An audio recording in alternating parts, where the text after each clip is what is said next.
TunePocket.com. ચાલો છોકરાઓ, આજથી આપણે એક નવા ચેપ્ટરની શરૂઆત કરીએ. આપણું ચેપ્ટર છે ચેપ્ટર નંબર 5. ચેપ્ટર નંબર 5 છે આપણું દ્રવ્યની અવસ્થાઓ. તો આજથી આપણે એક નવો કન્સેપ્ટ દ્રવ્યની અવસ્થાઓ વિશે સમજીશું. શું છે મીન્સ કે તમને આઈડિયા હશે, આપણે ચેપ્ટર નંબર 1માં બી ભણીને આવ્યા છે કે દ્રવ્યની 3 અવસ્થાઓ છે, પણ એના વિશે આપણે ડિટેલમાં ભણ્યા નથી. તો આ ચેપ્ટરમાં આપણે ડિટેલમાં દ્રવ્યની અવસ્થાઓ વિશેનો અભ્યાસ કરીશું. તો સમજતા જઈએ. હમણાં સુધી આપણે જે સમજીને આવ્યા એમાં તમે જોજો, ચેપ્ટર નંબર 3ની વાત કરીએ તો આપણે સમજીને આવ્યા છે એકાકી, શબ્દ બોલું છું, એકાકી કણો સાથે. એકાકી કણનો મતલબ શું થાય? માત્ર એકલ પરમાણુ. અને આ જે એકલ પરમાણુ છે, એકલ પરમાણુ સાથે સંકળાયેલા જે ગુણધર્મો છે, જેવા કે તેઓનું કદ, તેઓની આયનીકરણ એન્થાલ્પી લઈ લેવું, તેઓની વિદ્યુત ઋણતા બી સમજીને આવ્યા, ઇલેક્ટ્રોન પ્રાપ્તિ એન્થાલ્પી લઈ લઉં,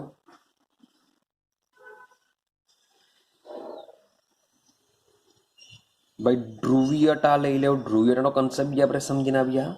તો એકાકી પરમાણુ સાથે સંકળાયેલા આ બધા જ ગુણધર્મોનો અભ્યાસ આપણે આના આગળના ચેપ્ટરમાં કરીને આવ્યા છે. ક્લિયર થાય છે? પરંતુ મોટે ભાગે આપણે જે રાસાયણિક પ્રણાલીઓનો પ્રયોગમાં જે અભ્યાસ કરીને એના જે અવલોકનો મેળવીએ છીએ, એ અવલોકનો જે આપણે સમજીએ છીએ એ શાને આધારે સમજીએ છીએ? તો આ જે રાસાયણિક પ્રણાલીઓ જે છે એ તેમના સમૂહમાં હોય છે. શામાં હોય છે? સમૂહમાં. સમૂહનો મતલબ શું થાય? તેઓના જથ્થામાં હશે. કે આપણે જે પ્રયોગો કરીએ છીએ એ પ્રયોગોના જે પરિણામો હોય છે એ પરિણામોને સમજવા માટે આપણે એકલ પરમાણુનો ઉપયોગ નથી કરતા. સમજો, એક્ઝામ્પલ તરીકે લઈએ. માની લઉં કે તમને ખબર છે કે જે પાણી છે, પાણીનું ઉત્કલન બિંદુ તમે કહી દેશો ભાઈ 100°C છે. ક્લિયર છે? પાણીનું ઉત્કલન બિંદુ છે. તો શું આ પાણીનું ઉત્કલન બિંદુ મેળવવા માટે માત્ર ને માત્ર એક કણ પાણીનો એક કણનો ઉપયોગ કરશો તમે આ ટેમ્પરેચર મેળવવા માટે? તો ના. પાણીના એક કણ વડે આપણે પાણીનું ઉત્કલન બિંદુ જાણી શકતા નથી. તો પાણીનું ઉત્કલન બિંદુ જાણવા માટે આપણે શું કરીશું? ભાઈ પાણીનો જથ્થો જો આપીશું. તો આવા જે બધા ગુણધર્મો છે એ ગુણધર્મો એકાકી અણુ દ્વારા આપણે સાબિત કરી શકતા નથી. તો આવા ગુણધર્મોને સમજવા માટે આપણે શું કરવો પડશે? પદાર્થનો જથ્થાનો જ ઉપયોગ કરવો પડશે. શું તમે વિચારી શકો, માત્ર પાણીનું એક ટીપું હું તમારી ઉપર નાખી દઉં તો તમે શું ભીંજાઈ જશો? વિચારો કે પાણીનું એક ડ્રોપ તમારી ઉપર નાખી દઉં તો તમે ભીંજાઈ જવાના નથી. પરંતુ જો પાણીનો ઘણો બધો જથ્થો, શબ્દ બોલું છું જથ્થો, જો તમારી ઉપર નાખવામાં આવે તો જ તમે ભીંજાઈ જશો. મીન્સ કે એકાકી અણુ કરતા જે પદાર્થનો જથ્થો હોય છે એ જથ્થો ઘણા બધા ગુણધર્મો સાથે સંકળાયેલો છે. માટે હવે આપણે પદાર્થના જથ્થા સાથે સંકળાયેલા ગુણધર્મોનો અભ્યાસ કરવાનો છે. હવે સમજો, આપણે પાણીની વાત કરીએ તો પાણી આપણે 3 અવસ્થામાં મળતું હોય છે. ઘનમાં પણ જોવા મળે, પ્રવાહીમાં પણ જોવા મળે અને વાયુમાં પણ જોવા મળશે. તો ઘન અવસ્થામાં પાણીનું સ્વરૂપ હોય છે બરફ. ઘન સ્વરૂપમાં આપણે પાણીને બરફ કહીએ છીએ. પ્રવાહી સ્વરૂપમાં પાણીને આપણે એકચ્યુઅલી પાણી જ કહેશું અને વાયુ સ્વરૂપમાં આપણે એને પાણીની બાષ્પ અથવા તો વરાળ તરીકે આપણે એને ઓળખીએ છીએ. ક્લિયર થાય છે? હવે તમે જોશો તો પાણીની આ જે ટોને ટોન શું છે? અવસ્થાઓ છે. આ શું છે? પાણીની બધી અવસ્થાઓ છે. તો પાણીની આ જે ટોને ટોન અવસ્થાઓ છે, આ ટોને ટોન અવસ્થાઓના જે ભૌતિક ગુણધર્મો હોય છે એ ભૌતિક ગુણધર્મો આ બધાના કેવા હોય છે? એકબીજાથી જુદા જુદા હોય છે. તેઓના ભૌતિક ગુણધર્મો એકબીજાથી જુદા જુદા હોય છે. પરંતુ આ ટોને ટોન ગુણધર્મના આપણે એનું રાસાયણિક સંઘટન તમે વિચારો, બરફમાં જે પાણી હોય છે એ પણ એઝ અ H2O સ્વરૂપે જ હશે. પ્રવાહી તરીકે પાણી લેવું તો પાણીમાં બી એનું સંઘટન શું હશે? H2O જ હશે. ભાઈ પાણીની વરાળ લઈએ, પાણીની વરાળમાં પણ પાણીનું અણુસૂત્ર શું હોય છે? H2O જ હોય છે. મીન્સ કે ટોને ટોન અવસ્થાની અંદર તેનું રાસાયણિક સંઘટન તો કેવું હોય છે? એક સરખું હોય છે. રાસાયણિક સંઘટનમાં કોઈ ફરક પડતો નથી. પરંતુ તેમ છતાં તેની અવસ્થા જો બદલાય તો તેઓના ભૌતિક ગુણધર્મ કેવા થઈ જતા હોય છે? બદલાઈ જતા હોય છે. રાસાયણિક ગુણધર્મની વાત કરીએ તો આ જે રાસાયણિક ગુણધર્મ છે, ભલે તેની અવસ્થા બદલાઈ જશે પરંતુ રાસાયણિક ગુણધર્મ કેવા રહેતા હોય છે? સરખા રહે છે.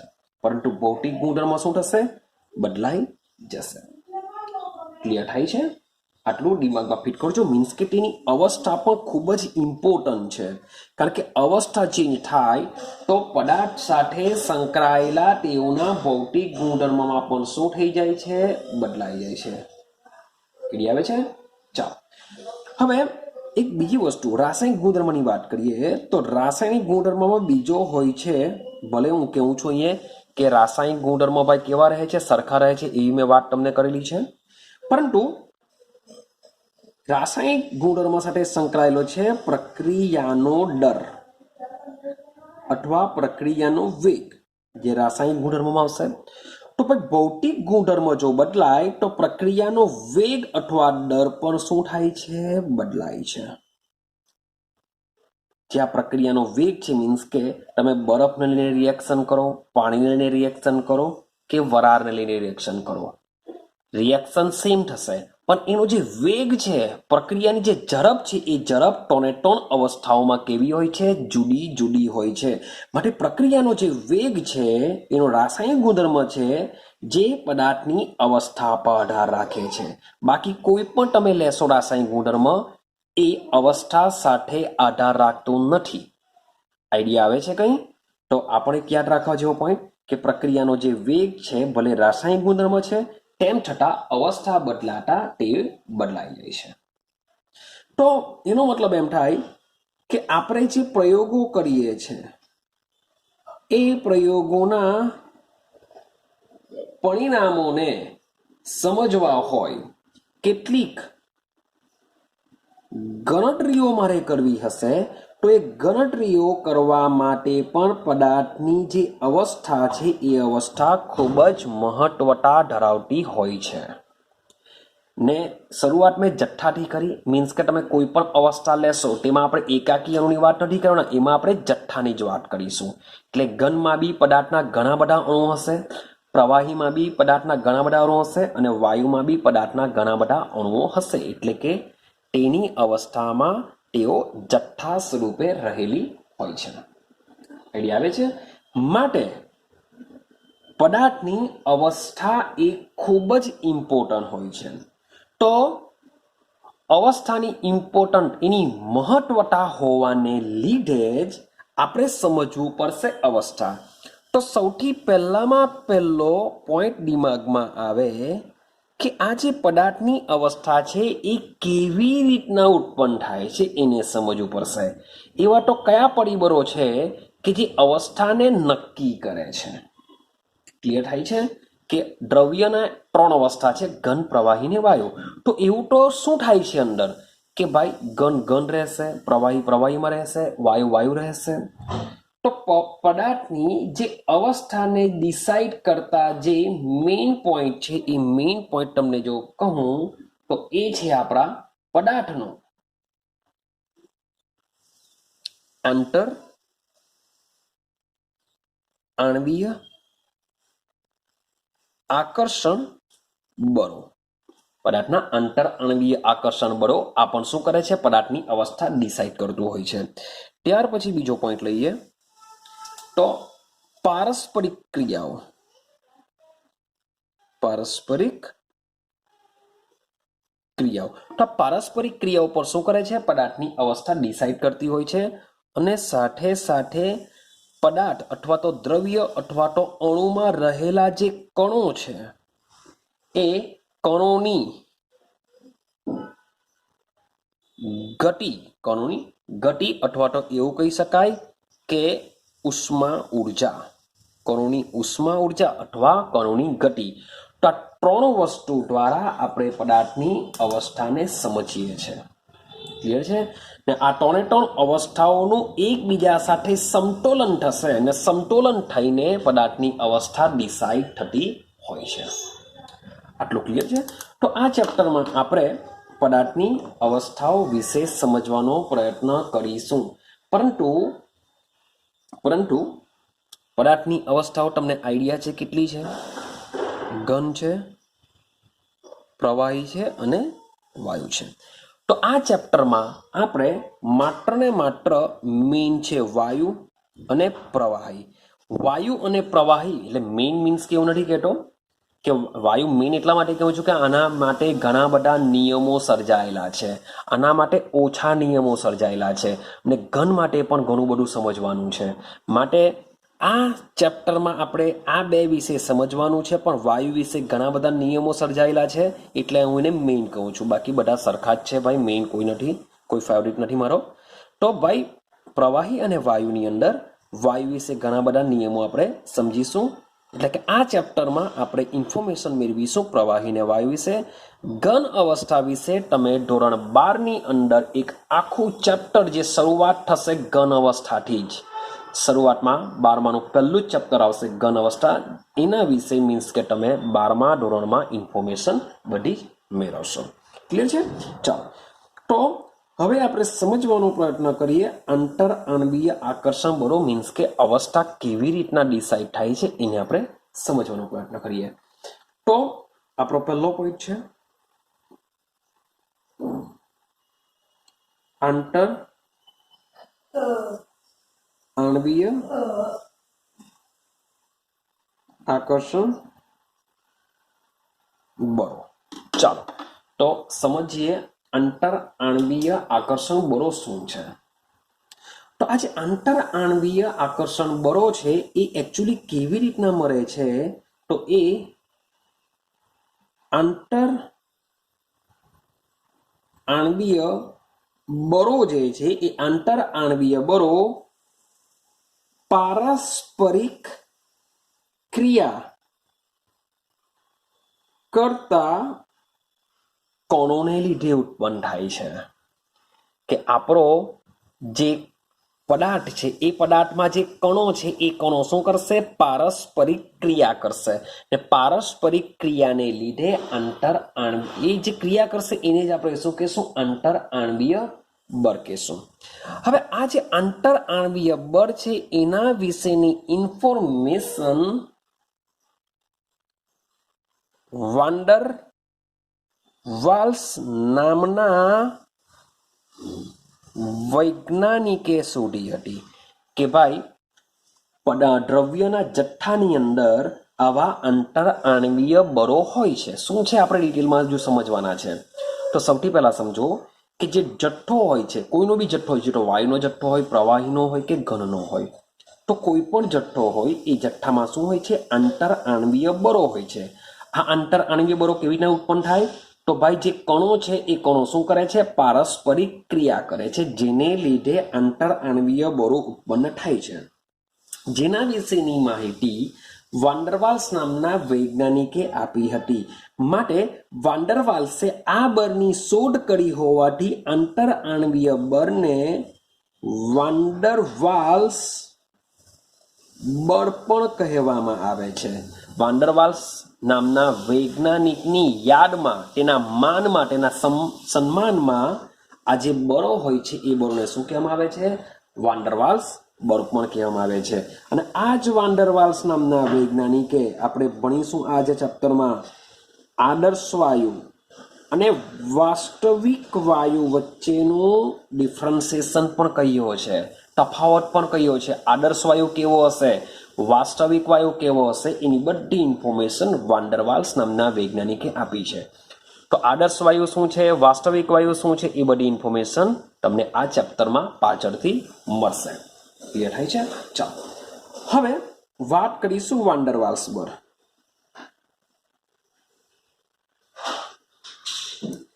આ જે વાન્ડરવાલ્સ જે બળ છે એ બળના 3 પ્રકાર પડતા હોય છે. વાન્ડરવાલ્સ બળના 3 પ્રકાર પડતા હોય છે. ચલો, એક છે વિસર્જન બળ. એક શું છે? વિસર્જન બળ, અથવા તો તેને કહેવામાં આવે છે લંડન બળ. નામ યાદ રાખતા જજો, આપણે ડિટેલમાં આ જ વિડીયોની અંદર આ બધું સમજવાનું છે. તો વાન્ડરવાલ્સ બળના 3 પ્રકાર પાડવામાં આવ્યા. એક છે વિસર્જન બળ, અથવા તો એને કહેશું આપણે લંડન બળ. ચલો, વાન્ડરવાલ્સ બળનો બીજો પ્રકાર છે દ્વિધ્રુવ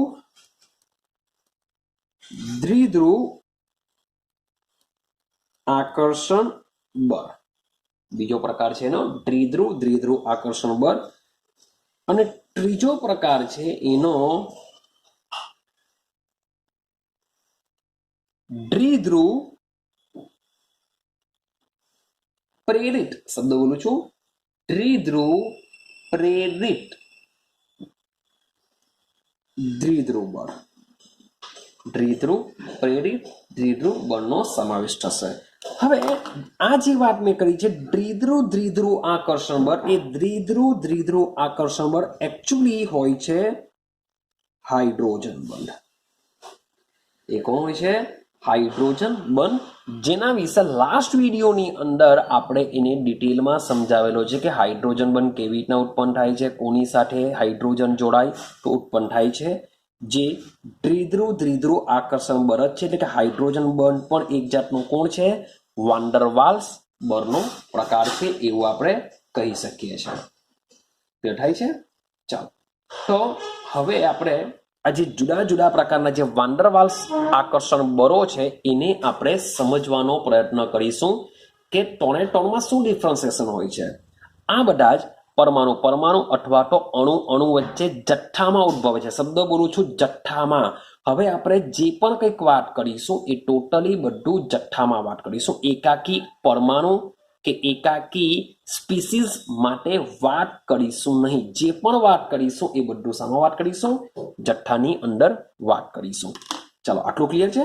તો હવે આપણે આ 3 બળને આજે સમજીએ. ચાલો, તો સૌથી પહેલા આપણે શરૂઆત કરીએ.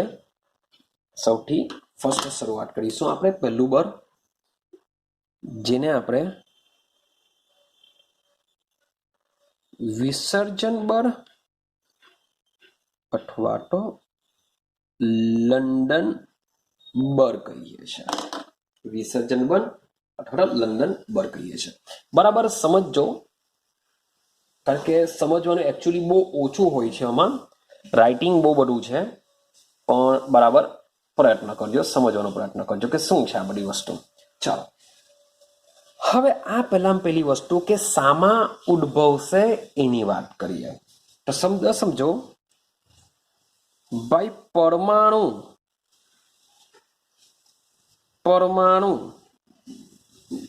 બે, એટલે કે મીન્સ કે જથ્થામાં જ વાત કરું, જથ્થામાં ઘણા બધા પરમાણુઓ જે હશે તો પરમાણુ વચ્ચે પણ ઉદ્ભવી શકે છે. ક્લિયર થાય છે? અને અણુ અણુ જથ્થાના જે અણુ છે એ જથ્થામાં રહેલા અણુઓ વચ્ચે પણ આ બંધ ઉદ્ભવી શકે છે. ક્લિયર થાય છે? પણ આ જે પરમાણુ અથવા જે અણુ જે મેં વાત કરું છું એ તમારા કેવા હોવા જોઈએ? અધ્રુવીય હોવા જોઈએ. કેવા હોવા જોઈએ? અધ્રુવીય હોવા જોઈએ.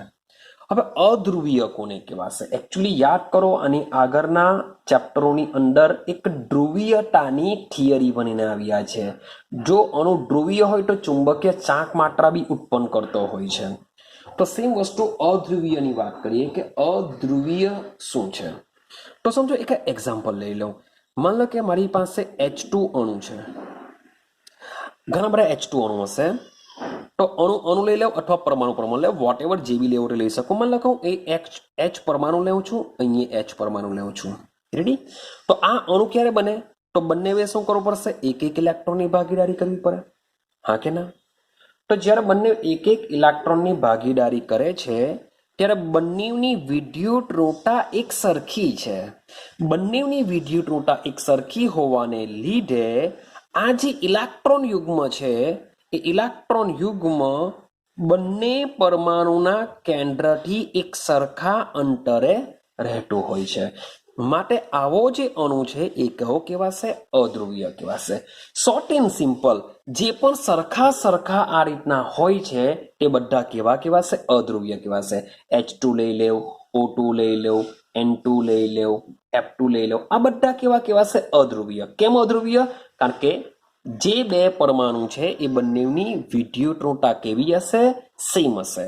માટે એને અધ્રુવીય કહેશું.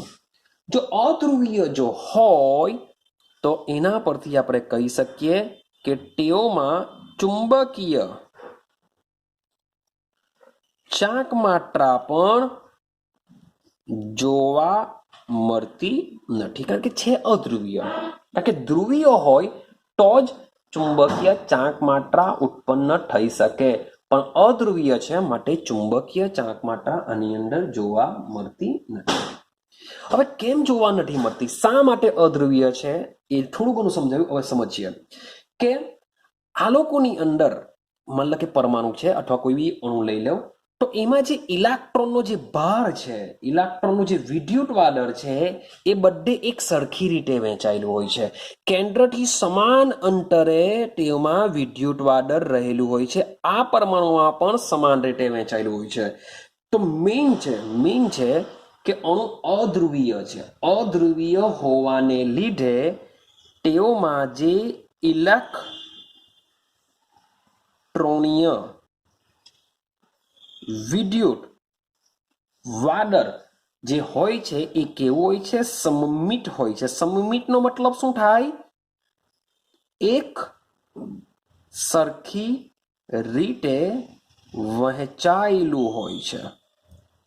કેવી રીતના? માન લો કે એક્ઝામ્પલ લઈએ આપણે કે મારી પાસે બે પરમાણુ છે. હું કોઈ પણ બે પરમાણુ લેવું છું. આ મારી પાસે એક પરમાણુ છે, મારી પાસે એક પરમાણુ છે, આ એનું કેન્દ્ર છે. તમે જોશો તો આ જે ઇલેક્ટ્રોન મીન્સ કે જે ઇલેક્ટ્રોનનું જે વિદ્યુત વાદળ છે એ કેન્દ્રથી એક સરખી રીતે વહેંચાયેલું છે, એટલે કે સમમિત છે. શું કહેશું? સમમિત છે. આઈડિયા આવે છે? ચાલો હવે સમજો. માન લો કે આ જે પરમાણુ છે એનું જે વિદ્યુત વાદળ છે એક સરખી રીતે વહેંચાયેલું છે, પરંતુ શબ્દ બોલું છું, પરંતુ જો થોડા સમય માટે આવા પરમાણુઓમાં જો દ્વિધ્રુવીયતા, આમ તો ખરેખર આપણે કહીએ છીએ કે ભાઈ આ કેવો કહેવાશે? અધ્રુવીય છે. કેવો છે? અધ્રુવીય. પરંતુ થોડા સમય માટે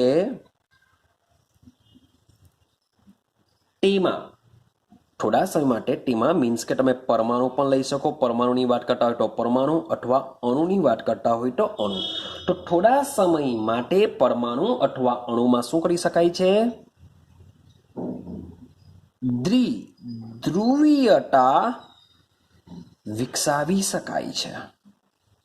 મીન્સ કે એનું જે વિદ્યુત વાદળ છે જે એક સરખી રીતે વહેંચાયેલું છે તેમાં આપણે બદલાવ લાવી શકીએ છીએ.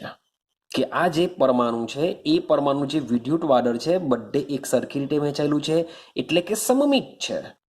તો આનું જે વિદ્યુત વાદળ આપણે અસમિત કરી શકીએ છીએ. કેવી રીતના? તો એના માટે આપણે શું કરવું પડશે?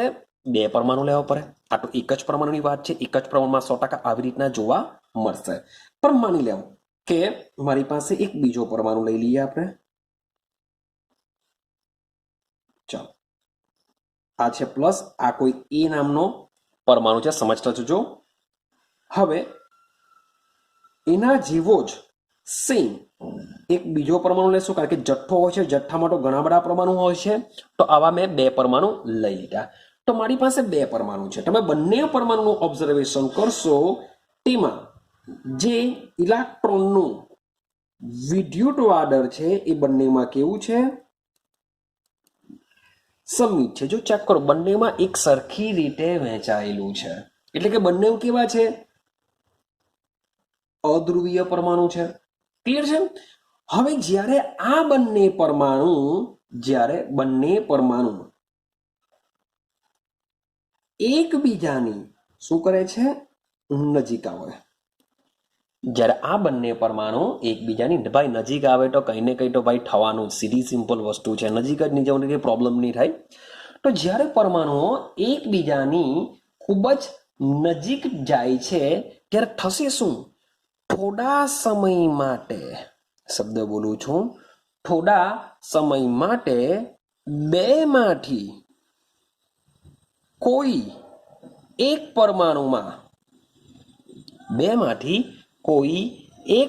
પરમાણુમાં ઇલેક્ટ્રોનનું વિદ્યુત વાદળ, ઇલેક્ટ્રોનનો જે વિદ્યુત વાદળનું જે વિતરણ છે એ ઇલેક્ટ્રોનના વિદ્યુત વાદળનું વિતરણ કેવું બની જશે? અસમમિત બનશે. કોઈ એકનું વિદ્યુત વાદળ કેવું બની જશે? અસમિત બની જશે. સમજો કે મારી પાસે એ છે, બેમાંથી કોઈ બી એકમાં તમે દર્શાવી શકો છો. જરૂરી નથી કે એમાં થાય, ભાઈ બીમાં પણ થઈ શકે છે. તો માની લો કે હું એમાં કરીને બતાવું કે ભાઈ જ્યારે આ બંને એકબીજાની નજીક આવે છે ત્યારે થશે શું? તો થશે શું કે એકબીજાની નજીક આવવાને લીધે આ જે પ્લસ જે કેન્દ્રના સેન્ટરમાં હતો ને ઇલેક્ટ્રોનનું જે વિદ્યુત વાદળ તેની આસપાસ હતું તે હવે કેવું બની જશે? એકબીજાની નજીક આવવાથી અસમિત બની જશે. અસમિત બની જશે માટે આ જે વિદ્યુત વાદળ છે એ બેમાંથી કોઈ પણ એક છેડે ચાલ્યું જશે. માની લઉં કે જે વિદ્યુત વાદળ છે એ બધો જ આ છેડા પર આવી ગયું, તો એનો જે ધન ભાર ધરાવતો ભાગ છે એ આ તરફ આવી જશે. આવું પરમાણુ એમાં થશે. આવું શું થશે? પરમાણુ એમાં થશે. તો એવું કહી શકાય કે જ્યારે બંને પરમાણુ એકબીજાની નજીક આવે છે ત્યારે ઇલેક્ટ્રોનનું જે વિદ્યુત વાદળ છે વિતરણથી અસમિત બને છે. અસમિત બનવાને લીધે બેમાંથી કોઈ એક પરમાણુમાં થોડા સમય માટે ધ્રુવીયતા પ્રેરિત થાય છે. હવે આ ધ્રુવીય બની ગયેલો કહેવાય, કારણ કે એક તરફ માઇનસ એક તરફ પ્લસ, તો આ શું બની ગયેલો કહેવાશે? ધ્રુવીય. તો એવું કહી શકાય કે એ થોડા સમય માટે કેવો બની ગયો? એમાં ધ્રુવીયતા પ્રેરિત થઈ, એવું આપણે કહી શકીએ. શું પ્રેરિત થઈ? ધ્રુવીયતા. તો આમાં જો ધ્રુવીયતા પ્રેરિત થઈ તો એની નજીક આવેલો જે બી નામનો પરમાણુ છે એની અસર તેના પર થશે. આની જે અસર છે એ ક્યાં થવાની? બી પરમાણુ ઉપર તેની અસર થશે. અને એમાં પણ આમાં જો ધ્રુવીયતા પ્રેરિત થઈ તો આને એની અસર બીમાં થવાને લીધે આ જે બી છે એ બી પણ શું થઈ જશે? ધ્રુવીયતા.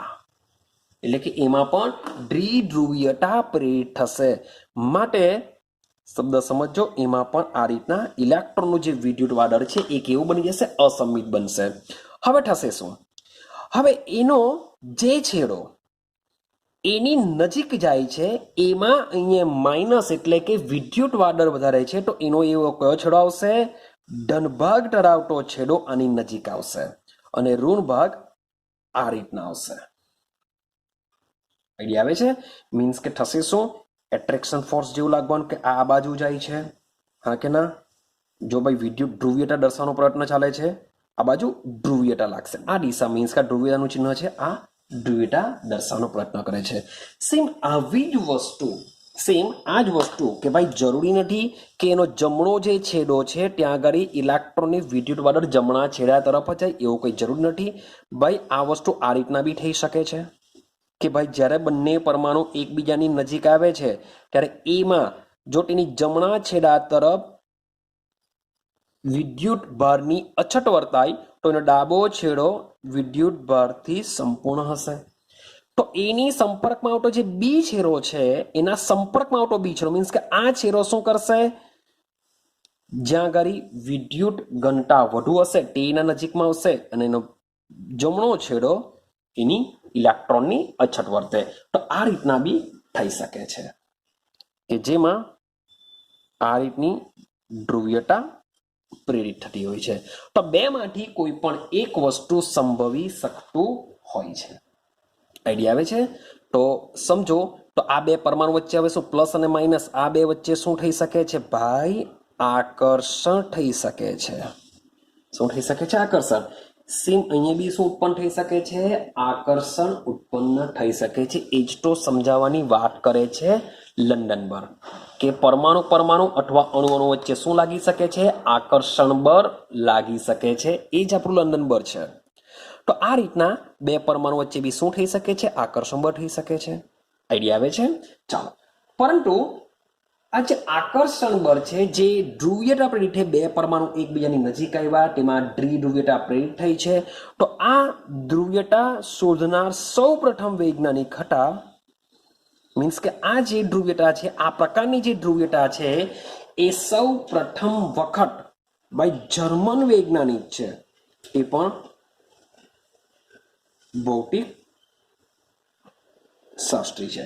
તો ભાઈ જર્મન ભૌતિક ફ્રિટ્ઝ લંડને આ પ્રકારની ધ્રુવીયતાનો અભ્યાસ કર્યો હતો અને એમણે સૂચવેલું હતું કે જ્યારે બે ક્ષણિક દ્વિધ્રુવીય વચ્ચેનું જ્યારે બે અધ્રુવીય પરમાણુ જ્યારે એકબીજાની નજીક આવે છે ત્યારે તેમની વચ્ચે ધ્રુવીયતા પ્રેરિત થાય છે, તેમની વચ્ચે આકર્ષણ થાય છે.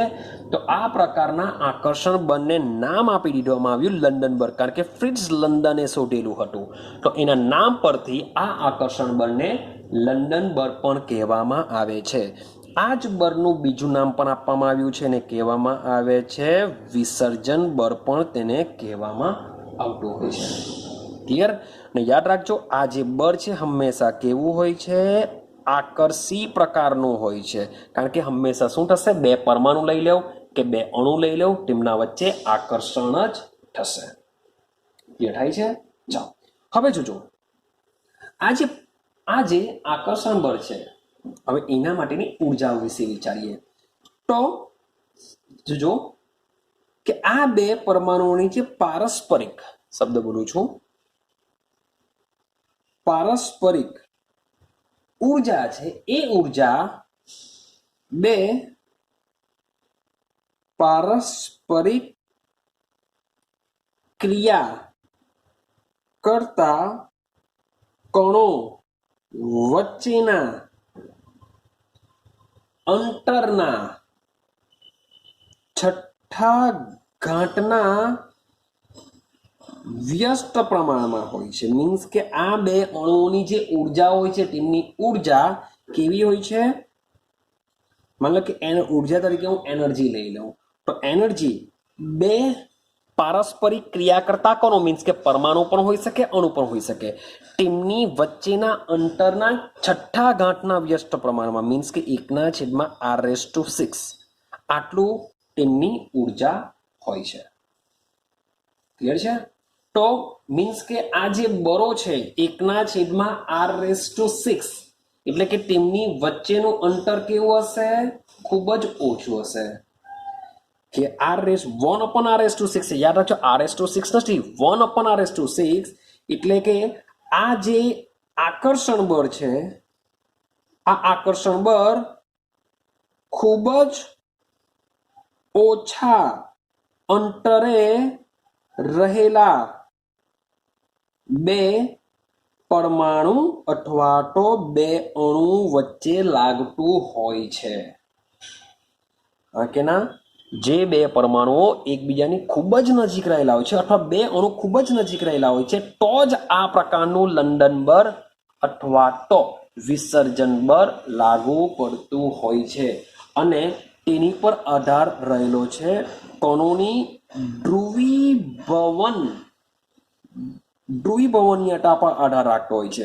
મીન્સ કે આ એક પરમાણુ છે, આ બીજો પરમાણુ છે, આ જ્યારે એકબીજાની નજીક આવે છે ત્યારે આનું કેન્દ્ર આના ઇલેક્ટ્રોનને કેટલું ખેંચી શકે અથવા આનું કેન્દ્ર આના ઇલેક્ટ્રોનને કેટલું ખેંચી શકે.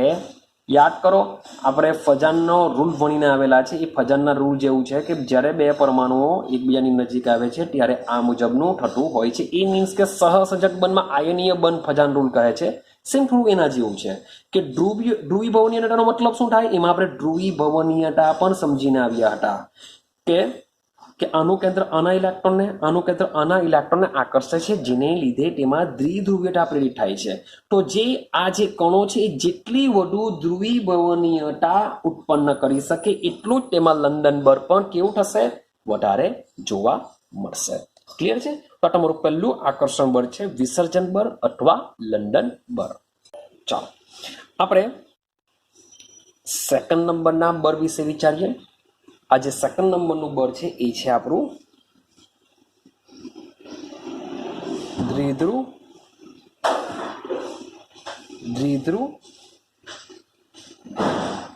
બળો.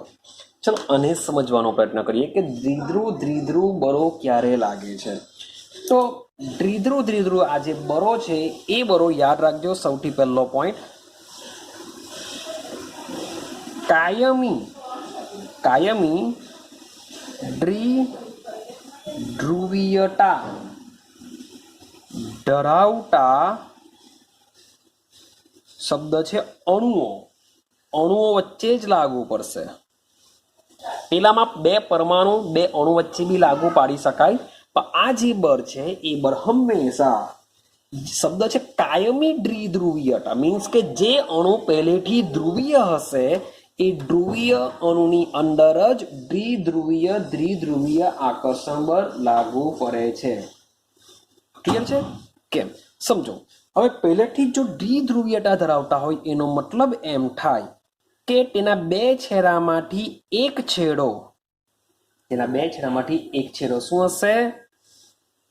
ધન આંશિક ભાર ધરાવશે અને બીજો છેડો ઋણ આંશિક ભાર ધરાવશે.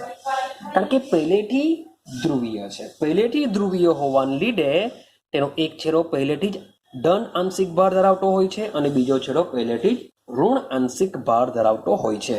કેવી રીતના સમજો. તો એઝ અ એક્ઝામ્પલ લઈએ. માની લો કે મારી પાસે છે HF. ભાઈ આ જે અણુ છે કેવી રીતના બન્યો હશે? તો ભાઈ ફ્લોરિન કહેશે મને બી 1 ઇલેક્ટ્રોનની જરૂર છે, હાઇડ્રોજન કહેશે મને બી 1 ઇલેક્ટ્રોનની જરૂર છે. તો એ લોકો 1 ઇલેક્ટ્રોનની ભાગીદારી કરીને આ રીતના HF અણુ બનતો હોય છે. તો આ જે અણુ છે પહેલેથી જ એકચ્યુઅલી ધ્રુવીય કહેવાશે. કેમ ધ્રુવીય કહેવાશે? કારણ કે બંને જુદા જુદા છે માટે બંને પરમાણુની વિદ્યુત ઋણતામાં પણ શું હોય છે? તફાવત હોય છે. હવે બંનેની વિદ્યુત ઋણતામાં તફાવત હોવાને લીધે હાઇડ્રોજન કરતા ફ્લોરિનની વિદ્યુત ઋણતા વધુ છે. માટે આ જે બંધના જે ઇલેક્ટ્રોન યુગ્મ છે ક્યાં ખેંચાયેલા રહેશે? ફ્લોરિન તરફ ખેંચાયેલા રહેશે. માટે માની લો કે HF જો આ રીતના હોય તો આ રીતના આપણે દર્શાવીએ. ઇલેક્ટ્રોનનું જે વિદ્યુત વાદળ છે બધે એક સરખી રીતે વહેંચાયેલું નહીં હશે. તો માની લો કે આ બાજુ ફ્લોરિનનો છેડો છે, આ બાજુ હાઇડ્રોજનનો હોય તો આ બાજુ શું થશે? માઇનસ હશે, આ બાજુ શું હશે? પ્લસ હશે. માટે આવો HF નો મોલેક્યુલ શું હોય છે? પહેલેથી જ શું હોય છે? દ્વિધ્રુવીયતા હોય છે. હવે આઈડિયા આવે છે કે એનો એક છેડો હંમેશા આંશિક ધન વીજભાર ધરાવતો હશે અને તેનો બીજો છેડો આંશિક ઋણ વીજભાર ધરાવતો હોય છે. હવે જે આ શબ્દ છે આંશિક ભારને દર્શાવવા માટે શબ્દ બોલું છું. આંશિક ભારને દર્શાવવા માટે ગ્રીક શબ્દ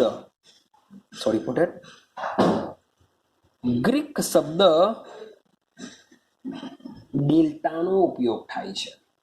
આનો ઉપયોગ થાય છે ડેલ્ટા,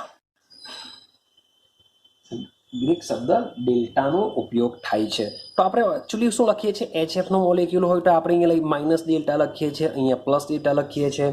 તો આ આંશિક ભાર દર્શાવે છે.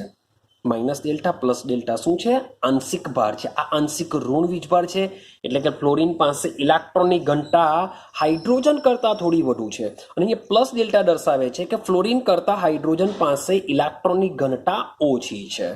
તો આ શું દર્શાવે છે, વિદ્યુતનો ભાર દર્શાવે છે, આંશિક ભાર દર્શાવે છે, જેને આપણે ગ્રીક શબ્દ ડેલ્ટા વડે દર્શાવીશું. હવે આ જે ડેલ્ટા છે, જે આંશિક ભાર દર્શાવે છે, એ ઇલેક્ટ્રોન પર જે ભાર આવેલો છે, ઇલેક્ટ્રોન પર ભારની વેલ્યુ કેટલી હોય છે, યાદ કરો 1.6 into 10⁻⁹ કુલમ હોય છે. યાદ રાખજો આ શબ્દ કે એક ઇલેક્ટ્રોન પર વીજભાર કેટલો હોય, તો 1.6 into 10⁻⁹ કુલમ. એક ઇલેક્ટ્રોનનો વીજભાર, એક ઇલેક્ટ્રોન પર જે માઇનસ છે, માઇનસનો ભાર કેટલો હોય, 1.6 into 10⁻⁹ કુલમ એની વેલ્યુ હોય છે એક ઇલેક્ટ્રોન પરના વીજભારની. પરંતુ અહીં જે ડેલ્ટા શબ્દ જે વાપરું છું, એ જે ભાર છે, આનો જે ભાર છે, એ ભાર આના કરતા કેવો હોય છે, ઓછો હોય છે. કે ઇલેક્ટ્રોન પરનો જે વીજભાર હોય છે, એ વીજભાર કરતા આ જે વીજભાર છે, આંશિક ઋણ વીજભાર છે, એ હંમેશા કેવો હોય છે, ઓછો હોય છે. રેડી?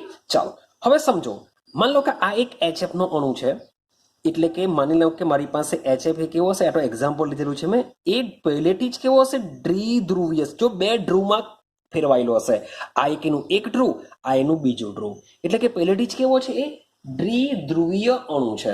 તો આની સાથે જ્યારે સંપર્કમાં બીજો ધ્રુવીય અણુ આવે, તો આ બે વચ્ચે શું થઈ શકે છે, આકર્ષણ થઈ શકે છે. એટલે કે તેઓ શું કરી શકે છે, પારસ્પરિક ક્રિયા કરી શકે છે. ક્લિયર છે? તો કેવી રીતના કામ કરશે, તો હું સેમ તમને HF નું એક્ઝામ્પલ, ભાઈ તમે HCl નું બી લઈ શકો, HBr નું લઈ શકો, HI નું લઈ શકો છો, ભાઈ તમે H2O નું બી લઈ શકો છો, NH3 નું બી લઈ શકો છો. તો મેં તમને આગળ જ કીધેલું છે કે આ જે દ્વિધ્રુવીય બળ છે, એ જોવા જઈએ તો આપણું કયું બળ છે, કયા પ્રકારનું બળ છે, હાઇડ્રોજન બળ જેવું જ છે. માટે મેં મોટે ભાગે જે બી તમને એક્ઝામ્પલ કીધા, એક શાનાવાળા છે, હાઇડ્રોજન વાળા છે. કારણ કે હાઇડ્રોજનની સાથે મોટે ભાગે તમે લઈ લો, ફ્લોરિન લઈ લો, ક્લોરિન લઈ લો, નાઇટ્રોજન લઈ લો, ઓક્સિજન લઈ લો, કે જેમાં વિદ્યુત ઋણતામાં તફાવત જોવા મળતો હોય છે. રેડી છે? ચાલો, એની લીધે દ્વિધ્રુવીય હોય છે. તો માની લો કે હું એક્ઝામ્પલ તરીકે લઈ લઉં છું, HF લઈ લઉં. તો HFના મોલિક્યુલમાં શું થવાનું, માની લો કે આ બાજુ જો F હોય, આ બાજુ F છે, આ બાજુ H છે, તો અહીંયા પ્લસ ડેલ્ટા હશે, અહીંયા માઇનસ ડેલ્ટા હશે. હવે આના સંપર્કમાં માની લઉં કે બીજો બળ આવતો છે, બીજો અણુ આવતો છે. તો બીજો અણુ આવ્યો, તો બીજો અણુ શું કરશે, સેમ આનો H જ આવશે. કેમ H આવશે, કારણ કે અહીંયા હોય છે પ્લસ ડેલ્ટા, અહીંયા હોય છે માઇનસ ડેલ્ટા. તો આ પ્લસ અને માઇનસ વચ્ચે શું થઈ શકે છે, પારસ્પરિક ક્રિયા થશે, એટલે કે તેમની વચ્ચે આકર્ષણ લાગે છે. તો આ આકર્ષણ બળને કહેવામાં આવે છે દ્વિધ્રુવ આકર્ષણ બળ. કારણ કે પહેલેથી જ અણુ દ્વિધ્રુવીય મેળવેલો હોય છે. તો દ્વિધ્રુવ અણુ વચ્ચે જે લાગતું આવું આકર્ષણ બળને દ્વિધ્રુવ બળ આપણે કહીએ છીએ. આઈડિયા આવે છે? હવે સમજો, આ એકચ્યુઅલી પહેલેથી જ અણુ દ્વિધ્રુવીય હતો. જ્યારે આની આગળના બળની અંદર આપણે સમજીને આવ્યા લંડન બળ. તો લંડન બળમાં આપણે બે પરમાણુ એકબીજાની નજીક આવે છે, થોડા સમય માટે, ક્ષણિક સમય માટે શું ઉત્પન્ન થાય છે, ધ્રુવીયતા પ્રેરિત થાય છે. માટે લંડન બળ કરતા દ્વિધ્રુવ બળનું જે આકર્ષણ બળ હોય છે, એ આકર્ષણ બળ કેવું હોય છે, વધારે હોય છે. યાદ રાખજો કે લંડન બળ કરતા દ્વિધ્રુવીય આકર્ષણ બળો પ્રબળ હોય છે અથવા તો મજબૂત હોય છે.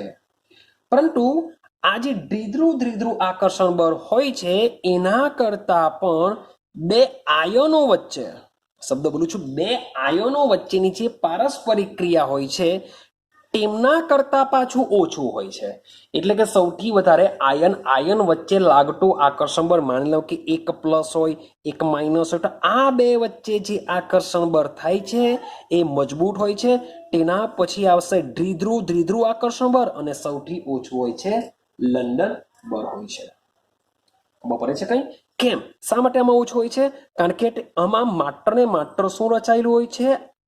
આંશિક વીજભાર વચ્ચે આકર્ષણ બળ થાય છે. આંશિકનો મતલબ શું થાય? ખૂબ જ ઓછું. આંશિકનો મતલબ થશે ખૂબ જ ઓછું. તો ખૂબ જ ઓછા વીજભાર વચ્ચે આકર્ષણ બળ થતું હોવાને લીધે તેનું મૂલ્ય આયનીય આયન વચ્ચે લાગતું આકર્ષણ બળ કરતા ઓછું હોય છે. ક્લિયર થાય છે? ચાલો હવે જોજો, આપણે વાત તો દ્વિધ્રુવ વચ્ચે કરીએ છીએ, એની વિશે જ આપણે વાત કરીએ. તો આ જે દ્વિધ્રુવ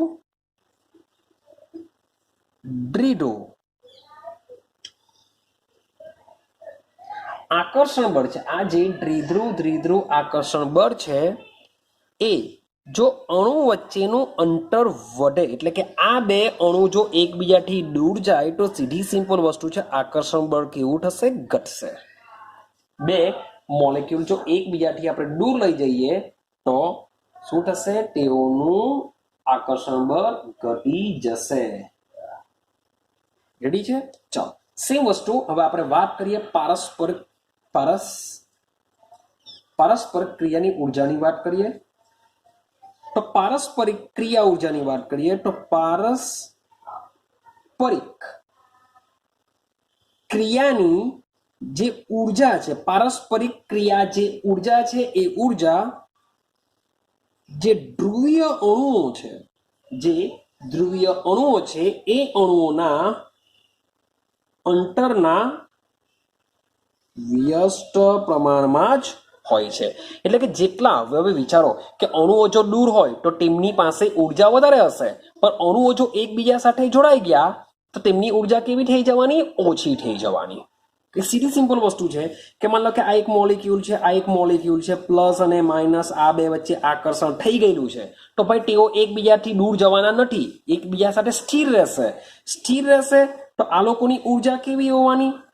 ઓછી હોવાની. હવે આ જો એકબીજાથી દૂર જાય તો ભાઈ તેમની વચ્ચે આકર્ષણ નહીં લાગે તો તેઓ એમથી તેમ ભટકી શકે છે, ભાગી શકે છે. એટલે કે તેઓની ઉર્જા કેવી હશે? વધારે હશે.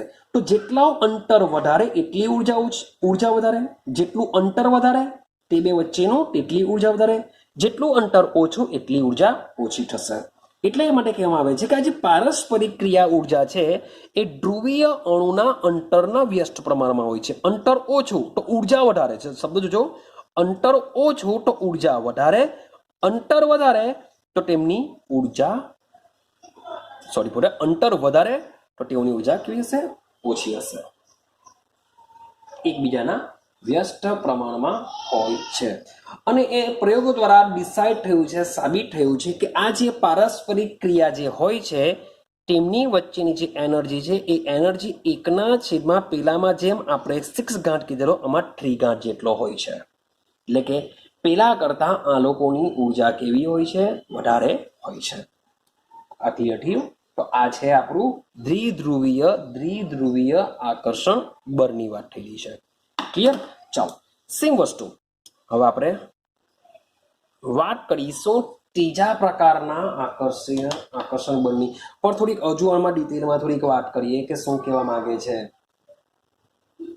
ચાલો, પરંતુ માની લેવું કે આ લોકો જ્યારે એકબીજા સાથે જોડાયેલા હોય છે ત્યારે એકના છેદમાં r ક્યુબ હોય છે, પરંતુ આ મોલેક્યુલ જ્યારે એકબીજા સાથે ધ્રુવીય અણુ જ્યારે એકબીજા સાથે પારસ્પરિક ક્રિયામાં હોય છે, ઘૂમતા હોય છે, ત્યારે ઘૂમતા ધ્રુવીયનો શબ્દ બોલું છું, ફરતા એટલે કે ઘૂમતા જે ધ્રુવીય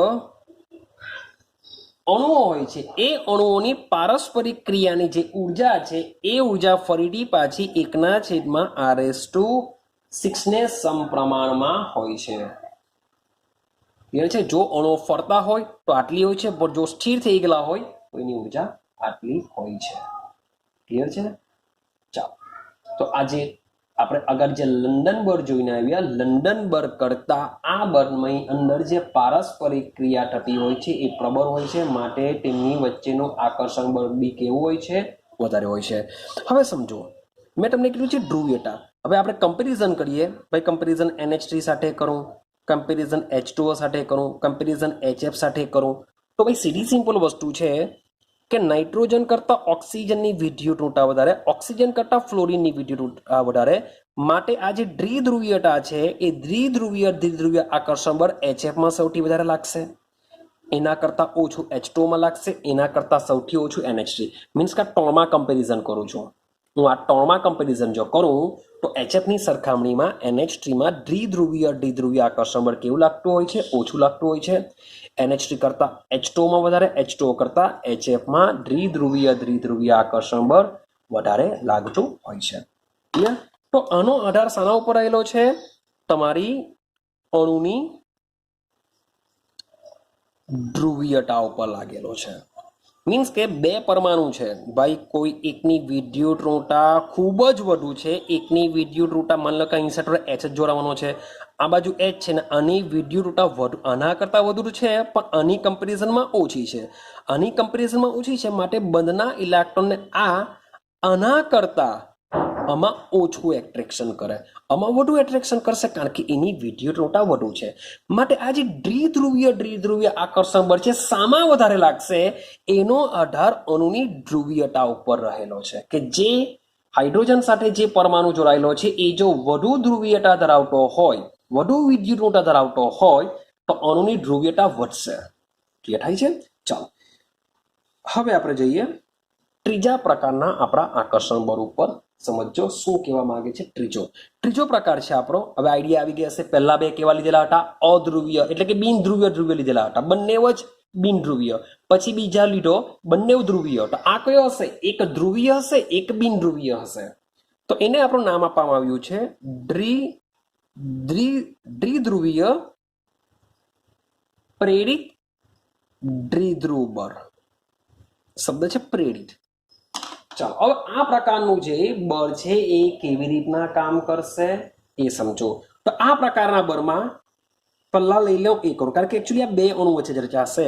તો આ જે એક અણુ હશે, શબ્દ બોલું છું એક અણુ, એ એક અણુ કેવો હશે?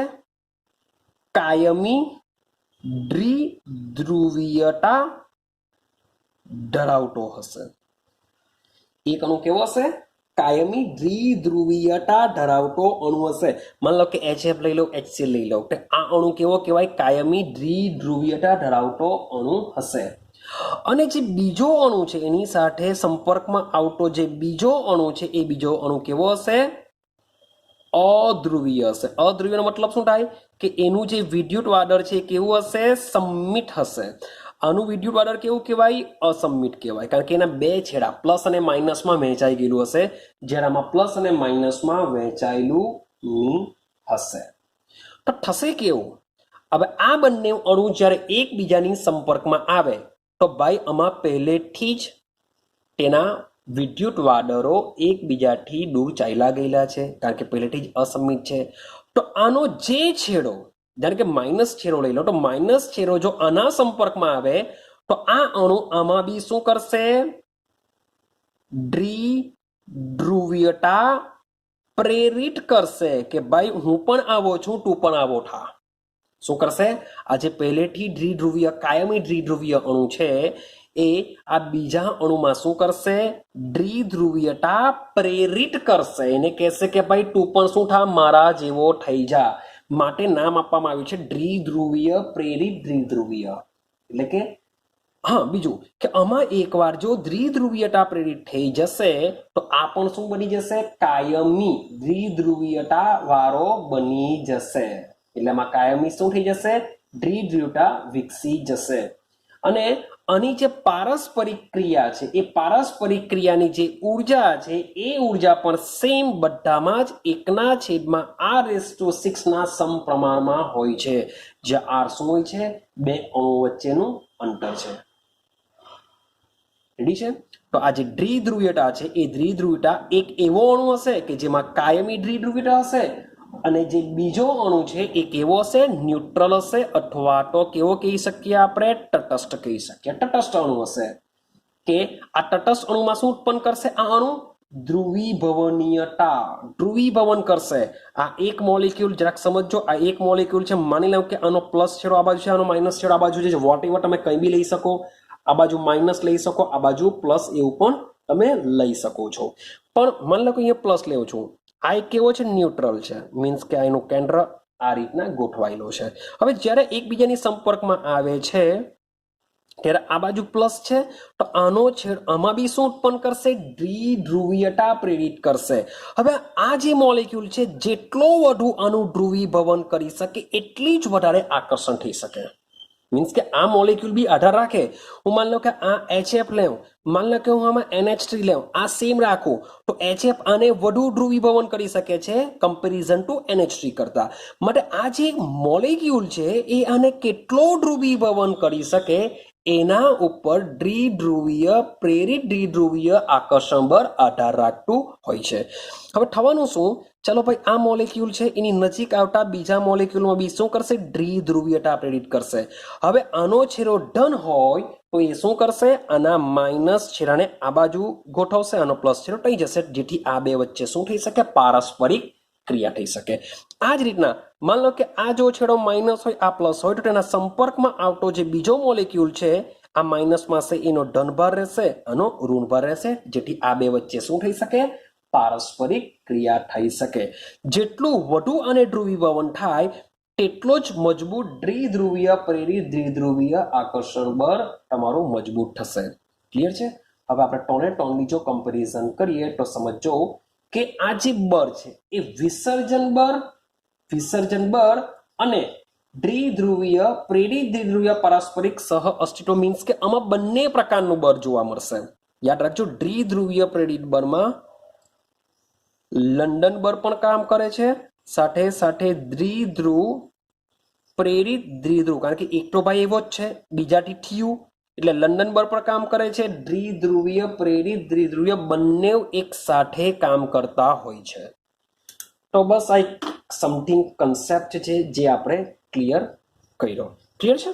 ચાલો હવે આગળની વસ્તુ સમજીએ. હવે જે બીજો પોઈન્ટ છે એ બીજા પોઈન્ટમાં જ આપણે સમજીને આવેલા છે અને આગળના વિડીયોમાં બી સમજીને આવ્યા છે, હાઇડ્રોજન બંધ. ક્લિયર છે? તેમ છતાં હું તમને ફટાફટ ડિટેલમાં આપણે આના આગળના વિડીયોમાં સમજેલા છે, તે છતાં બી આપણે ફટાફટ સમજવાનો પ્રયત્ન કરીએ. સૌથી પહેલા આ હાઇડ્રોજન બળ એટલે કે લંડન બળની જો વાત કરીએ, વાન ડર વાલ્સ બળની જો વાત કરીએ તો વાન ડર વાલ્સ બળના 3 પ્રકાર છે અને આ 3 પ્રકારમાંથી જે બીજો પ્રકાર છે, બીજો પ્રકાર એટલે કયો આપણો? દ્વિધ્રુવ બળો. તો આ જે દ્વિધ્રુવ જે બળો છે એ દ્વિધ્રુવ બળો એકચ્યુઅલી કયા પ્રકારનો હોય છે? હાઇડ્રોજન બંધ જેવો જ છે. રેડી? હવે હાઇડ્રોજન બંધ ક્યારે બને છે? તો યાદ કરો, જ્યારે હાઇડ્રોજન ઊંચી વિદ્યુત ઋણતા ધરાવતા કયા? નાઇટ્રોજન લઈ લો, ઓક્સિજન લઈ લો, ફ્લોરિન સાથે જો બંધ બનાવે તો આ જે બંધ બનાવીને શું બનાવશે? અણુ બનાવશે. તો આવા અણુ વચ્ચે, શબ્દો બોલું છું, 2 અણુ, માની લો કે ખાલી 2 ની જ વાત કરું છું, એમ તો ઘણા બધા અણુની અંદર આવા બંધ રચાઈ શકે છે, પણ આવા, ચલો 2 ની જગ્યા લખી દઉં કે આવા અણુઓ વચ્ચે, શબ્દ બોલું છું, આવા અણુઓ વચ્ચે આ પ્રકારનો હાઇડ્રોજન બંધ જોવા મળે છે. ક્લિયર થાય છે? ચાલો હવે બરાબર સમજજો. તો મેં તમને કીધેલું છે નાઇટ્રોજન, ઓક્સિજન અને ફ્લોરિન, પણ તેમ છતાં પણ ફ્લોરિન પછી તમે ક્લોરિન લેશો તો ક્લોરિન સાથેનું જે સંયોજન છે HCl, તો આ HCl માં પણ યાદ રાખજો હાઇડ્રોજન બંધ જોવા મળશે. HCl માં પણ શું જોવા મળશે? તમને હાઇડ્રોજન બંધ ઉત્પન્ન થતો જોવા મળશે. મીન્સ કે હાઇડ્રોજન Cl, અહીંયા માઇનસ ઇલેક્ટ્રોન પણ થાય, અહીંયા પ્લસ. કેમ અહીંયા માઇનસ લખ્યું? કારણ કે હાઇડ્રોજન કરતા ક્લોરિનની વિદ્યુત ઋણતા વધુ છે, માટે બંધના ઇલેક્ટ્રોન યુગ્મ Cl તરફ આકર્ષાયેલા રહે છે. આ એક અણુ છે, એના જેવો બીજો અણુ છે, અહીંયા B same minus delta plus delta, તો આ બે વચ્ચે શું અણુ વચ્ચે શું રચાશે? હાઇડ્રોજન બંધ રચાતો હોય છે. ક્લિયર છે? હવે આ જે હાઇડ્રોજન જે બંધ હોય છે, હવે યાદ રાખજો, મે બી તમને VST માં પૂછી શકાય છે કે આ જે હાઇડ્રોજન બંધ હોય છે એ બંધની ઉર્જા કેટલી? તો હાઇડ્રોજન બંધની ઉર્જા યાદ રાખજો 10 થી, મીન્સ કે ગારો આપેલો છે 10 થી 100, એકમ બી યાદ રાખજો, કિલો જૂલ પ્રતિ મોલ જેટલી હોય છે. હાઇડ્રોજન બંધની ઉર્જા કેટલી હોય છે? 10 થી 100 કિલો જૂલ પ્રતિ મોલ જેટલી તેની ઉર્જા હોય છે. મીન્સ કે આ હાઇડ્રોજન બંધને જો મારે તોડવો હોય, અણુ વચ્ચે લાગતા હાઇડ્રોજન બંધને તોડવા માટે શું કરવું પડશે? મારે 10 થી 100 કિલો જૂલ પ્રતિ મોલ જેટલી ઉષ્મા મારે આપવી પડશે. ડી છે? ચાલો, તો હાઇડ્રોજન બંધ, આ જે હાઇડ્રોજન બંધ છે એ ઘણા સંયોજનોની રચનામાં તમને જોવા મળતો હોય છે. હાઇડ્રોજન બંધ ઘણા સંયોજનોમાં જોવા મળશે, ને જે સંયોજનોમાં જોવા મળશે એના ગુણધર્મો પણ બદલાઈ જશે. હાઇડ્રોજન બંધ જે સંયોજનોમાં જોવા મળશે એના ગુણધર્મો, મીન્સ કે એના જે ગુણધર્મ છે એ કોના પર આધાર રાખે છે? હાઇડ્રોજન બંધ ઉપર આધાર રાખે છે. અને હાઇડ્રોજન બંધ હોવાને લીધે તે બંધ કેવો બની જતો હોય છે? શક્તિશાળી બની જતો હોય છે. કારણ કે હાઇડ્રોજન બંધ એક પ્રબળ બંધ છે. બીજા બધા મીન્સ કે સહસંયોજક બંધ કરતા ઓછો હોય છે, પણ બીજા બધા લંડન બંધ કે બીજા બધા બંધ કરતા કેવો હોય છે? પ્રબળ હોય છે. માટે એના ગુણધર્મો બી કેવા થઈ જતા હોય છે? બદલાઈ જતા હોય છે. ચાલો, તમે વિચારો કે આપણે વાત કરીશું, તમે શબ્દ સાંભળો હશે પ્રોટીન. આપણી બોડીમાં પ્રોટીન હોય છે, આપણી બોડીમાં ન્યુક્લિક એસિડ હોય છે. આ બધી વસ્તુ બી આપણે 12માં ડિટેલમાં ભણીશું, તમે બાયોલોજી સબ્જેક્ટમાં પણ ભણશો જ. તો પ્રોટીન લઈ લો, ન્યુક્લિક એસિડ લઈ લો, આ પણ કેવા હોય છે? શક્તિશાળી મોલેક્યુલ હોય છે, જેમાં પણ આ રીતના હાઇડ્રોજન બંધ કામ કરતા હોય છે. આઈડિયા થાય છે? હવે હાઇડ્રોજન બંધની મેં તમને વાત કરી લાસ્ટ વિડીયોની અંદર, પ્રબળતા કોના પર રાખશે? કે હાઇડ્રોજન સાથે જોડાતો જે બીજો પરમાણુ છે એ પરમાણુની વિદ્યુત ઋણતા હાઇડ્રોજન બંધની પ્રબળતા નક્કી કરે છે. મીન્સ કે મેં તમને કીધેલું કે HF લઈ લો, HCl લઈ લો, તો આ બંનેમાં હાઇડ્રોજન બંધ રચાશે, પણ હાઇડ્રોજન બંધ પ્રબળ શામાં હશે? HF માં હશે. કેમ? ક્લોરીન કરતા ફ્લોરીનની વિદ્યુત ઋણતા કેવી હશે? વધુ હોય છે.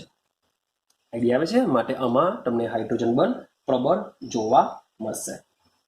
ક્લિયર છે? ચાલો, હવે અગાડી વાત કરીએ. મીન્સ કે મેં તમને ઓલરેડી આ બધું વસ્તુ સમજાવેલું છે, HF માં બી સમજાવેલું છે. હવે સમજો કે ટોટલી આપણે 3 પ્રકારના બરો સમજીને આવ્યા. તો આ બધા કોણ છે? આકર્ષણ બરો છે. આ બધા જે બી વાત કરીને આવ્યા તે બધા આકર્ષણ બરો છે. આ આકર્ષણ બરો એકચ્યુઅલી કયા કહેવાશે? આંતર આણવીય કહેવાશે. જો શબ્દ છે આંતર આણવીય, આણવીયનો મતલબ થાય અણુ. આંતર એટલે કે અંદર અંદર, એટલે કે એક જ સંયોજનના જે અણુઓ હોય છે, ઘણા બધા અણુઓ હોય છે, એ અણુઓ વચ્ચે આ પ્રકારના આકર્ષણ બળો લાગતા હોય છે. એટલે માટેને કહેવામાં આવે છે આંતર આણવીય. તો આ જે આંતર આણવીય આકર્ષણ બળો જે છે એ બળોનું કામ શું છે? તો ભાઈ બે અણુ અથવા પરમાણુને નજીક લાવવાનું. કારણ કે આકર્ષણ લાગે તો બે પરમાણુ અથવા બે અણુ શું કરશે? એકબીજાની નજીક આવવાનો પ્રયત્ન કરશે. હા કે ના? હવે એકબીજાની નજીક આવે તો એક પરમાણુનું કેન્દ્ર, શબ્દ બોલું છું, એક પરમાણુ કેન્દ્ર બીજા પરમાણુના ઇલેક્ટ્રોન શું કરે છે? એકબીજા સાથે આકર્ષણ લગાડે છે, માટે એકબીજાની નજીક આવે છે. પણ નજીક આવવાને લીધે બીજી રિએક્શન એવી થઈ શકે કે બે અણુનું કેન્દ્ર અથવા બે અણુના ઇલેક્ટ્રોન વચ્ચે બી શું લાગી શકે છે? અપાકર્ષણ બળ લાગી શકે છે. બંને એકબીજાથી દૂર જવાનો બી પ્રયત્ન કરે છે, એટલે કે બંને એકબીજાની ખૂબ જ નજીક જઈ શકતા નથી. હવે તમે સમજો કે માની લો કે ઘન પદાર્થની વાત કરું તો ઘન પદાર્થના મોલેક્યુલ આ રીતના ગોઠવાયેલા હોય છે. તમને આઈડિયા હોય જ છે કે ઘન પદાર્થના મોલેક્યુલ શું હોય છે? આ રીતના ગોઠવાયેલા હોય છે. मीन्स के आ बधा अणु है, तो आ बधा अणुनी अंदर आ बंने परमाणु मीन्स के ए लोको वच्चे आकर्षण अने अपाकर्षण बळ द्वारा एकदम ચોક્કસ અંતરે ગોઠવાઈ ગયેલા છે। હવે જ્યારે તમે દબાવવાનો પ્રયત્ન કરો તો શું લાગશે? અપાકર્ષણ લાગે, એકબીજાથી દૂર લઈ જવાનો પ્રયત્ન કરે અને સાથે સાથે તેમાં આવા પ્રકારના આકર્ષણ બળો પણ હોય જ છે। માટે તમે ઘન પદાર્થને દબાવવાનો પ્રયત્ન કરો તો એ દબાશે જ નહીં। કેમ નહીં દબાશે? એકચ્યુઅલી બે મોલેક્યુલ એકબીજાની ખૂબ જ નજીક આવેલા હોય છે, એકબીજાની નજીક આવેલા હોય છે, એમાં આકર્ષણ અને અપાકર્ષણ બળ સંતુલિત કરીને જ આ રીતના ગોઠવાયેલા હોય છે। હવે તમે જો એને દબાવવાનો પ્રયત્ન કરશો તો એમાં અપાકર્ષણ કેવું લાગે? વધુ લાગે, માટે તમે એને દબાવી શકતા નથી। માટે ઘન પદાર્થ પર દબાણની કોઈ અસર થતી નથી। સેમ પ્રવાહીની વાત કરું તો પ્રવાહીમાં મોલેક્યુલ મીન્સ કે ઘનની સરખામણીમાં થોડા દૂર આવેલા હોય છે, પણ તેમ છતાં પણ આના પર તમે ખૂબ જ એટલે ખૂબ જ વધુ દબાણ લગાડો તો તેઓ એકબીજાની નજીક આવી શકે છે। બાકી આના પર બી દબાણની અસર થાય, પણ ફિઝિક્સની ભાષામાં વાત કરીએ તો ખૂબ જ ઓછી અસર થાય છે, જેને બી આપણે શું કરીએ છીએ? નિગ્લેજિબલ કરીએ છીએ। માટે એવું કહેવાય છે કે ઘન અને પ્રવાહી પદાર્થો પર દબાણની અસર થતી નથી। કેમ નહીં થાય? કારણ કે એને જો દબાવવા જઈએ તો તેના અણુ વચ્ચે શું થવા લાગશે? અપાકર્ષણ થવા લાગે છે, તેઓ એકબીજાની નજીક જવાનું ના પાડે છે, માટે તેના પર દબાણની અસર થતી નથી। પણ વાયુ પર દબાણની અસર થઈ શકે। કેમ? કારણ કે માન લો કે આ પાત્ર ભરેલું હોય તો પાત્રમાં માન લો કે મેં પ્રવાહી ભરેલું હોય તો પ્રવાહી ભરું તો એ આટલામાં આવી જશે। ભાઈ ઘન લીધેલો હોય તો ઘનના મોલેક્યુલ 100% આ રીતના જ ગોઠવાયેલા હોય બધા। પણ માન લો કે એક સેમ પાત્રમાં વાયુ લીધેલા હોય તો વાયુ શું કરશે? આખા પાત્રમાં ગમે ત્યાં રખડશે, કારણ કે તેમની વચ્ચે અંતર વધારે હોય છે। માટે એને દબાવવાનો પ્રયત્ન કરો તો બી શું કરે છે? તેમની વચ્ચેનું અંતર વધારે હોવાથી તેમને દબાવી શકાય છે, માટે વાયુ પર દબાણની અસર થાય છે। ક્લિયર થાય છે? તો ઘન અને પ્રવાહી પર દબાણની અસર થતી નથી, કારણ કે તેના અણુઓ વચ્ચે અપાકર્ષણ લાગે છે। પણ જે વાયુના મોલેક્યુલ હોય છે તેમની વચ્ચે ખૂબ જ વધારે જગ્યા હોય છે, માટે એને દબાવવાનો પ્રયત્ન કરશું તો બી ભાઈ અપાકર્ષણ તો ભાઈ બહુ નજીક આવશે ત્યારે લાગશે। માટે વાયુ પદાર્થને દબાણ લગાડવામાં આવે તો તેઓ શું કરશે? દબાઈ જશે। માટે આ જે વાયુ છે એ સંકોચનીય હોય છે, એને આપણે દબાવી શકીએ છીએ। પણ જો વધારે પડતું જો દબાવવા જઈએ તો તેમાં બી શું થશે? અપાકર્ષણ થાય છે। પારસ શું કહેવાશે? અપાકર્ષણ વધી જવાને લીધે તે પાત્ર ફાટી બી જશે। મીન્સ કે એને બી એટલું બધું આપણે દબાવી શકતા નથી। એક ચોક્કસ લિમિટ હશે। જાણે કે એક બલૂન હોય તો બલૂનમાં તમે હવા ભરો છો, પછી એને તમે પ્રેસ કરવાનો પ્રયત્ન કરો તો એ શું થશે? તૂટી જશે। પણ ખૂબ જ ઓછી હવા ભરેલી હોય તમે દબાવવાનો પ્રયત્ન કરશો તો એ શું કરશે? દબાઈ જશે। તો આ બધી વસ્તુ મીન્સ કે આધાર રાખતું હોય છે તેના આંતર આણવીય આકર્ષણ બળ ઉપર। ક્લિયર થાય છે?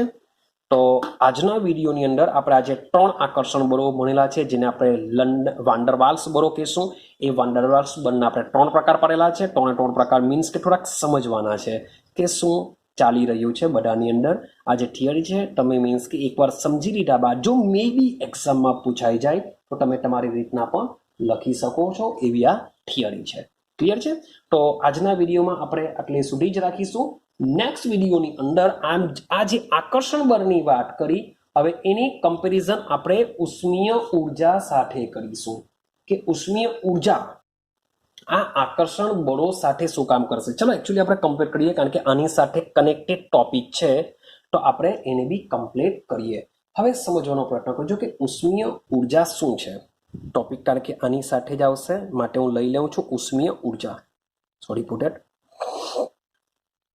ઉષ્મીય ઉર્જા, ચાલો સમજો ઉષ્મીય ઉર્જા શું છે। સૌથી પહેલા તમારે સમજવું પડશે કે ખરેખર ઉષ્મીય ઉર્જા શું છે। તો આ જે કોઈ પણ સંયોજનની ઉષ્મીય ઉર્જા છે એ પરમાણુ અથવા તો જે અણુ છે એ અણુ જે ગતિ કરે છે એ ગતિ દ્વારા તેમને ઉષ્મીય ઉર્જા મળતી હોય છે। मान लो कि मारी पासे वराळ छे तो वराळमां जे पाणीना जे मोलिक्यूल होय छे ए बधा एमथी तेम गति करता होय छे, एने लीधे एने शुं मळती होय छे? उष्मीय ऊर्जा मळती होय छे। सेम घनमा पण एवी रीतना उष्मीय ऊर्जा તેને મળતી હોય છે। તો આ જે ઉષ્મીય ઊર્જા મતલબમાં પરમાણુ અથવા તો અણુની ગતિને લીધે ઉદ્ભવતી હોય છે। તો ભાઈ ગતિને લીધે ઉદ્ભવતી હોય છે, તો એવું કહી શકાય કે આ જે ગતિ છે એ પાછી તાપમાન ઉપર આધાર રાખે કે તમે તાપમાન જો વધારો, માન લો કે મારી પાસે ઘન છે, આનું તમે તાપમાન વધારો તો આના જે મોલિક્યુલ છે બધા સાથે સાથે ગોઠવાયેલા હોય છે. તમને એટલું તો ખબર હશે કે ભાઈ તાપમાન વધારતા ઘનનું પ્રવાહીમાં રૂપાંતર થાય, તો પ્રવાહીના મોલિક્યુલ તો ભાઈ એકબીજાથી દૂર દૂર ગોઠવાયેલા હોય છે.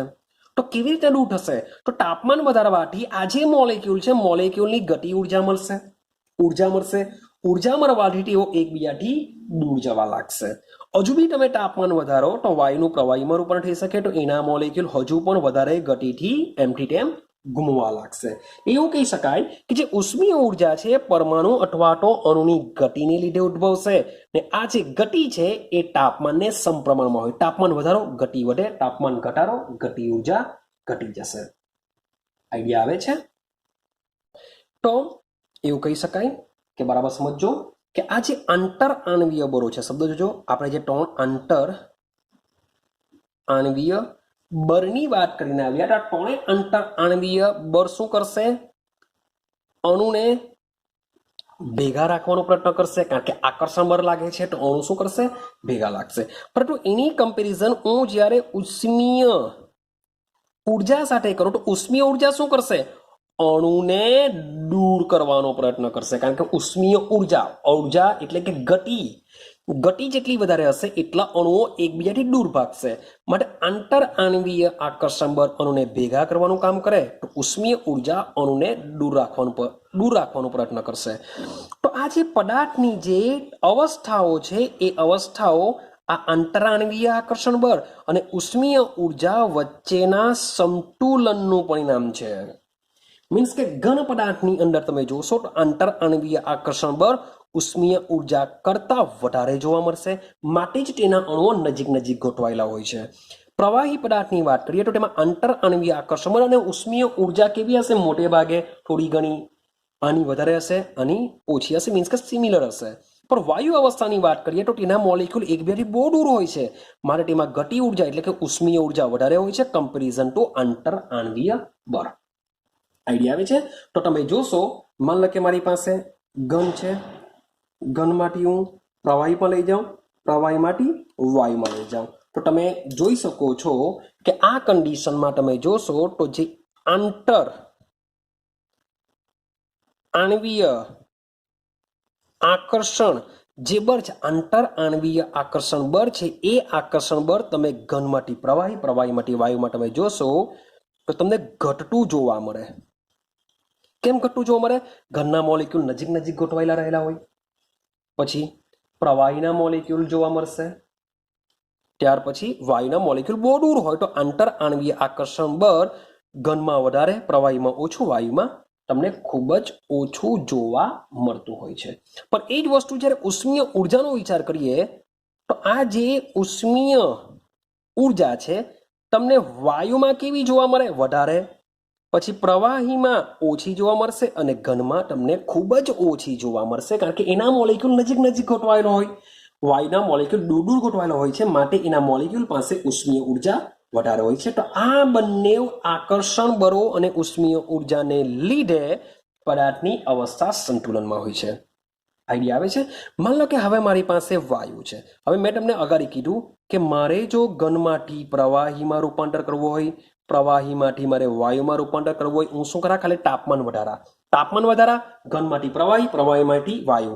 એટલે કે આ આકર્ષણ બળ કરતા ઉષ્મીય ઉર્જાનો વધારો હું તાપમાન વધારતા કરી શકું છું, માટે ઘનનું પ્રવાહી, પ્રવાહીનું વાયુમાં રૂપાંતર થઈ શકે છે.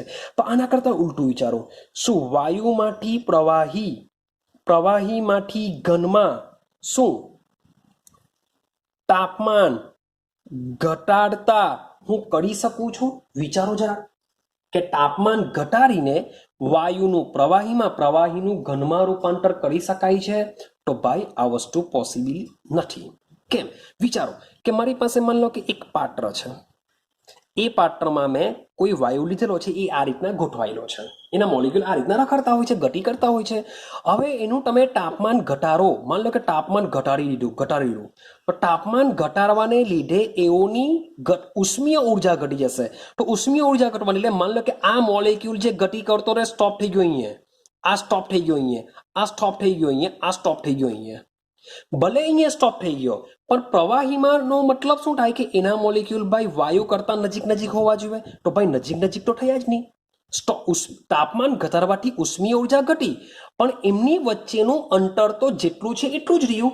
માટે તાપમાન ઘટાડવાની સાથે સાથે આપણે શું કરવું પડશે? દબાણ પણ આપવું પડશે.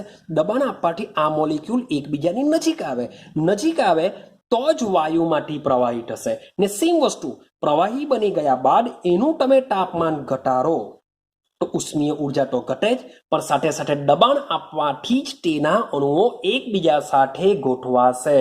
માટે ઘનમાંથી પ્રવાહી, પ્રવાહીમાંથી વાયુ રૂપાંતર કરવા માટે ખાલી તાપમાન તમે વધારો તો થઈ જશે, પણ વાયુમાંથી પ્રવાહી, પ્રવાહીમાંથી ઘનમાં રૂપાંતર કરવા માટે તાપમાન ઘટાડવાની સાથે સાથે દબાણ પણ આપવું ખૂબ જ જરૂરી છે. ક્લિયર થાય છે? તો પદાર્થની આ જે ત્રણ અવસ્થા છે કઈ રીતના એકબીજામાં રૂપાંતર પામે છે, પદાર્થની ત્રણ અવસ્થા શાના ઉપર આધાર રાખે છે એ આપણે સમજીને આવ્યા. મીન્સ કે પેલા ત્રણ જે આકર્ષણ બળો છે એ આકર્ષણ બળો સાથે સાથે ઉષ્મીય ઉર્જા જે પરમાણુની ગતિને પરમાણુ અથવા અણુની ગતિને લીધે મળતી હોય છે, આ બંનેનું સંતુલન પદાર્થની અવસ્થા ડિસાઇડ કરતી હોય છે કે પદાર્થ ઘન હશે, પ્રવાહી હશે કે વાયુ હશે. ઘન પદાર્થની અંદર આકર્ષણ બળો વધારે હોય છે, ઉષ્મીય ઉર્જા ઓછી હોય છે. પ્રવાહીની અંદર ભાઈ ઉષ્મીય ઉર્જામાં ઘન કરતાં ઉષ્મીય ઉર્જામાં વધારો થાય છે અને ઘન કરતાં આકર્ષણમાં ઘટાડો થાય છે.